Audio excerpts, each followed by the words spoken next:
Hey, welcome back to Five Lakes Garage, and today we're actually going to start on a new project. This right here is actually not even mine, it's my little brother's, but I'm helping the boy out. He basically has a father-in-law that builds boats. Not big ones, little skiffs, maybe about, I think it's like 12 footers, 10 footers, something like that. Nothing huge, but this trailer will actually be perfect for it. My other buddy, Billy, he had this in the back of his house. Pushed over into the woods, left for dead, no tags, no nothing. So we're going to restore it. So these are the things that I've actually found so far that we're going to have to fix. We got electrical, got to fix it. We have structural supports, a little bit rusty, got to fix it. So what we're going to do is take a wire brush, get rid of all the paint, get rid of all the rust, get rid of all that garbage. I don't think I'm going to go quite as far as do it like I did with the CJ, with getting the sandblaster out and really get down deep in this thing. I don't think it's really that worth it. So what we're going to do is give you a quick walk around and tell you exactly what we're going to have to do to fix this thing and make it road worthy. Check it out. Okay, so if you look at the safety chains right there, yeah, that's not going to work. What we're going to do is actually weld that to the side to make it a lot stronger. The front wheel actually is in okay shape. The winch actually looks fairly new. We should be able to redo that. We're just going to scrape all the paint. We're going to get new bumpers, new rollers, all new electrical. Look at that garbage. Oh, that's horrible. And actually this right here is actually a tilt trailer. So you can pull that pin and it pivots over there. It's a little corroded right now, so it's not exactly pivoting very well. Let's see, we got more electrical. The actual boards themselves are actually in decent shape. We're just going to take the mounts, strip them down. As you can see, they're pretty rusty. And actually, we're going to fix, oh, look, it's daylight. Yep. So we're going to fix those. Probably just weld in some new steel. Yeah, so it's just kind of scaly. It's not too awful bad. There's a little bit in that corner. Might have to cut that out and actually put a new piece in. And then back here, it's not too awful bad. There's a couple spots. There's a couple spots that we definitely have to look into. And then we got some bigger tires for it, so it'll actually ride down the road a little bit better.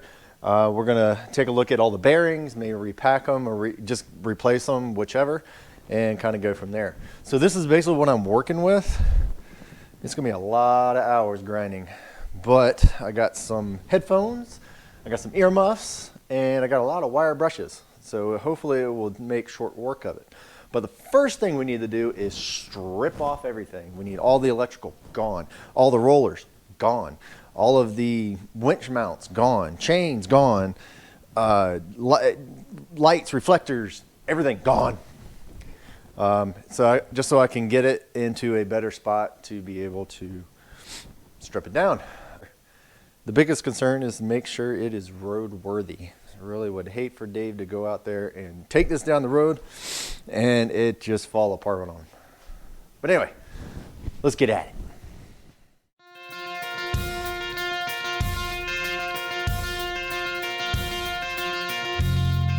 All right, so we are at a good point to where we can actually start grinding and painting and stuff like that just to see if it's actually worthwhile of saving. Now, I completely split these two in half. As you can see, here's the front tongue, and it goes back to the rest of the trailer. Now, the way this thing is designed is that there was a pin right there that connected to right there, and it was able to, you can pull the quick connect. It tips up, let your boat off, you put it back on, drop it down, connect it up, and then you're ready to go off again. Now, I'm not liking the design of that, so what I was gonna do is actually take a bolt that is long enough. I'm getting rid of the old stuff. The old stuff was crap. This thing looked like it was on the Titanic. I have a couple pieces of tubing that I was gonna put in there as a spacer to keep it from crushing and also give it a little bit more bite, except for, besides using the very thin wall tube, square tube that they actually use here. So I think the next step we're going to do is clean up, because this place is disgusting. get rid of all the old hardware. We're going to get some new hardware. I think I have some in the bends that we can actually use. And then we're going to hit a wire brush on this. And then, of course, as soon as you hit it with a wire brush, it's going to start rusting because you're going to go down to bare steel. Make sure you have a couple of cans of primer or paint, something on there to keep it from rusting. I'm going to put my mask on, respirator, my head earmuffs, because this is going to get loud. And let's go to town. There's plenty of brackets to do.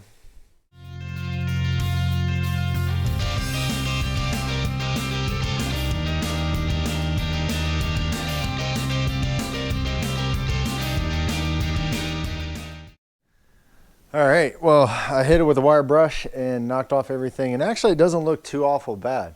It looked really bad from the outside, but the rust was mostly surface, but I got all that garbage off. It looked like it started off its life in white, then it went black, and then it went with this nasty green.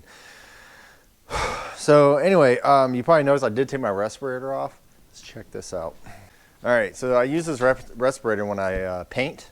I did it when I painted the CJ, I painted with some other stuff, and it's been a little bit, but look how nasty that is.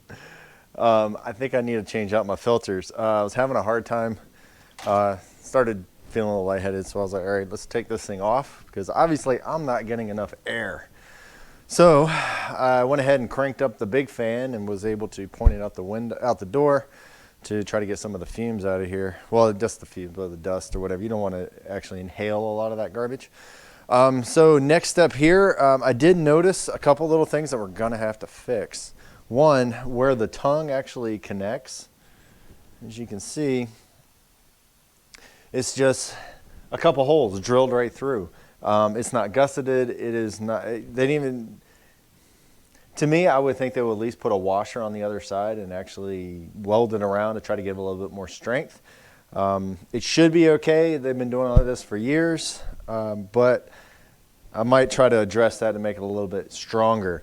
Back here in the back, there's only one bolt actually holding the thing on, so I'm definitely going to do something with that.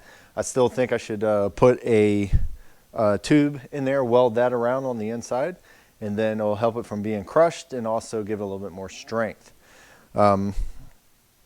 Excuse me. But yeah, it's not as bad as I thought. I thought it was going to be much worse. I figured I'll just knock off the paint and be like, yeah, this is not salvageable. Throw the thing away. But I think we're in good shape.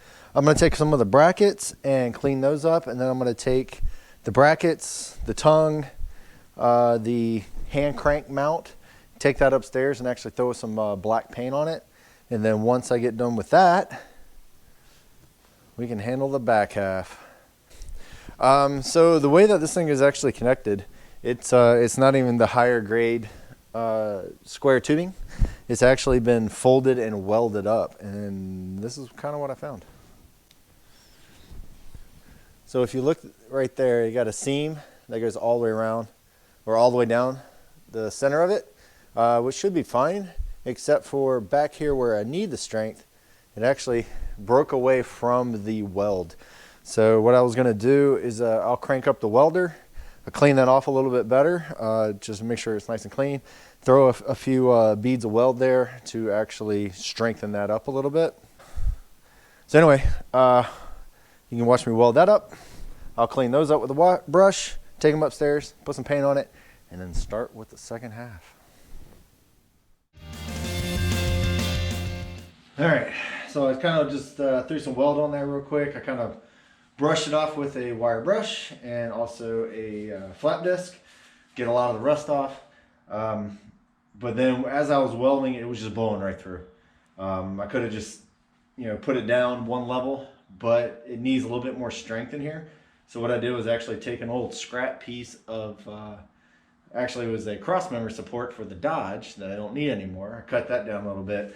So now it's about that long. Whew, that's still warm. So I welded it to that, and she seems to be a lot stronger. So I think now what we need to do is take all the pieces, take this, take it upstairs, and at least put some black paint on it. It would be more of a primer type of stuff. Actually, I might just hit the brush a little bit more there. Kind of missed that spot. But I guess before I do that, I guess I do need to re-support this before I put paint on it. What do you think? I'm thinking so. Let me find me a tube that I can weld right there. All right, found me some tube. I just went over to my scrap pile. I think this actually came off of some fencing. It's not really thick tubing, but it should be enough to keep it from crushing into each other. I just needed to waller out the holes enough to be able to slide it all the way through. So what I'll do is I'll slide it all the way through, make sure it's straight, weld it on the inside, weld it on the outside, and then go ahead and grind off the ends. Excuse me, to be able to put the nut and bolt and all that type of stuff through it. But got my step bit, let's make it bigger.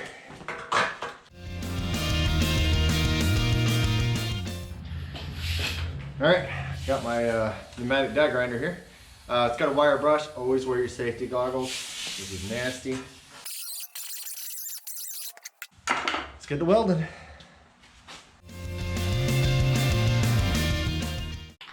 All right, all the pieces are laid down. I kind of fogged a couple pieces already. We're just going to use a flat protective enamel to go ahead and put a protective coating on there. And then I'll get up with Dave to figure out what color he wants this darn thing. Because I'm thinking the green was not his first choice. So anyway, it's going to get black. And that's all I got. And then he can figure out what he wants from there. So let's get this thing black and protected so it doesn't rust anymore.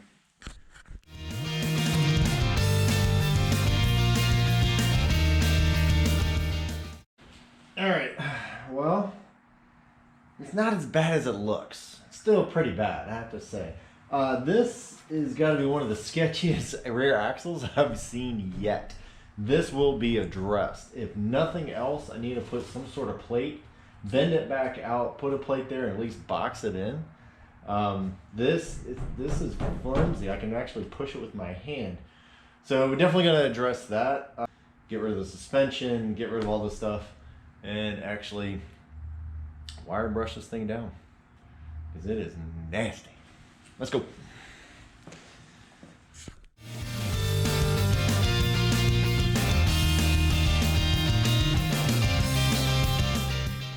All right, you know, I said a little bit ago that hey, maybe we can just clean up these leaf springs and reuse them. I'm gonna say nay. Yeah, that's not good. That's not what you're supposed to have. So, oh man, actually this one, completely broke off here too. So, not good. So new leaf springs.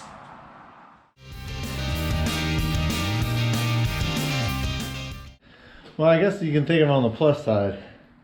Whoever put the newer type of skids up there, this was all on 2 bolts.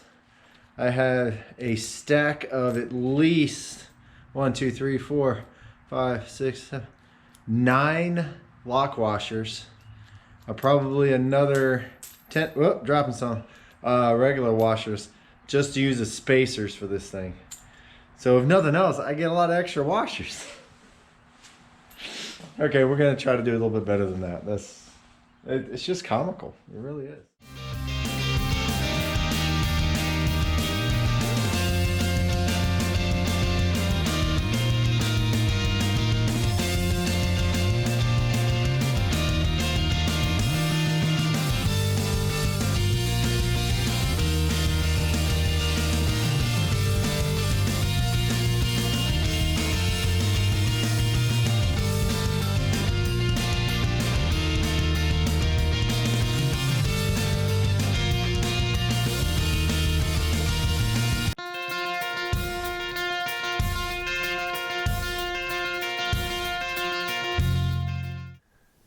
All right, well, that sucked. It took a lot longer than I thought, but hey, that's usually what happens. So now since all of the rust, the surface rust and the paint and all the other crap is out of the way, we can actually see what we got. And actually it's pretty solid. I'm actually pretty surprised. There are a couple things we're definitely gonna have to change, such as, so these are the hangers for the leaf springs. You got one down there, you got one up here. And the same thing on the other side. Now, I didn't really clean those off very well because I'm thinking I'm gonna have to cut those off and put in some new ones. I'm not exactly sure if the leaf springs actually come with those little perchers or not. If they don't, I might be able to try to save these, kind of bend them back into shape and that type of stuff. The boat that's gonna be on this thing is not gonna be huge and heavy. so we should be okay. It looks like somebody put some angle iron in a couple of spots just to try to stiffen it up, and they look all right. Welding could have been a little bit better, so I might actually just buzz those real quick. A couple other places around.